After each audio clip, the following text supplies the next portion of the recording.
Streetnews.it, siamo qui a Cicciano al Teatro Nadur per la seconda edizione L'amore conta, una serata che unisce lo spettacolo alla solidarietà. Gran parte degli introiti infatti sono destinati a Carlo, un ragazzo in cura al Bambino Gesù di Roma. Quindi in quanto conta essere presenti a questi eventi? Ma è importante, è fondamentale soprattutto quando la motivazione è giusta e valida, l'importante è che le cose siano fatte sempre come Dio comanda, d'altronde ognuno ha una propria coscienza, un proprio modo di pensare, però davanti a queste cose non ci sono né argini né soprattutto paletti, bisogna agire e basta. Ognuno dona un po' del suo talento per giusta causa, quindi.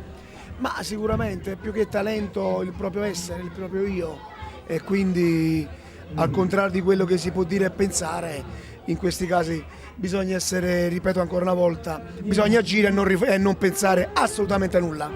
Benissimo, aspettiamo di vederla sul palco. Nel frattempo facciamo un saluto a tutti i lettori di Street News. Un saluto, un bacio, un abbraccio e soprattutto continuate a leggere e ad ascoltare anche i video di Street News. Grazie.